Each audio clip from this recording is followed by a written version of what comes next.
Clínica Dental Riu, una clínica familiar. Atención personalizada en todo tipo de especialidades. Atendemos urgencias, financiación a medida.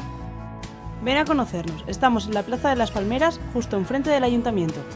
Y recuerda, la primera visita es totalmente gratuïta. Clínica Dental Riu, i somríele a la vida. La UPC i 50 empreses s'han reunit al Centre de Formació Professional en Automoció per dur a terme la jornada d'automoció i mobilitat sostenible. Sí que és important que les empreses visualitzin el que nosaltres podem oferir i que podem començar un nivell de col·laboració que faci que al final fem el que hem vingut a fer, que és donar un bon servei a les empreses i a més fer que les empreses s'acostin més a l'UPC. I que ha servit a més per... És una miqueta el tret de sortida per posar de manifest davant del sector, davant de tota la indústria de l'automoció, davant de les universitats, institucions, etc., doncs que comença una nova etapa en aquest centre. Allà s'ha presentat el projecte formatiu que la universitat adjudicatària del centre vol pels propers anys.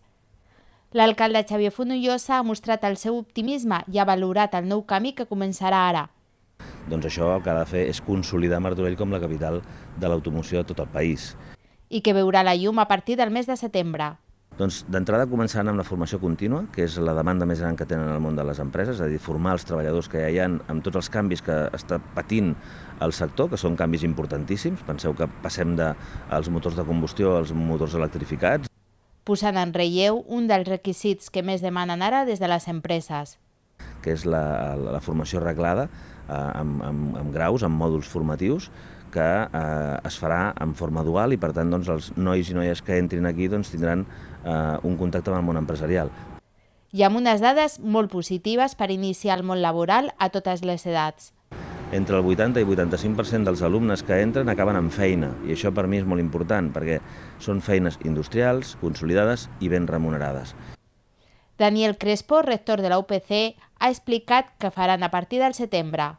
El primer que farem serà mantenir l'activitat que s'estava fent fins ara, perquè evidentment totes les activitats noves requeriran un temps per programar-se i posar-se i anunciar-se.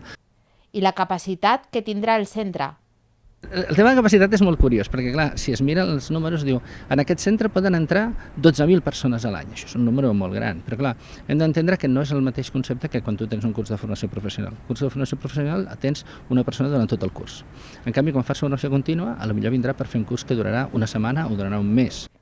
Un gran pas que finalitza la lluita per l'obertura del centre i que dona pas a una nova etapa després que la Generalitat hagi adjudicat a la UPC al mes de març passat la gestió i explotació del centre per als propers 15 anys.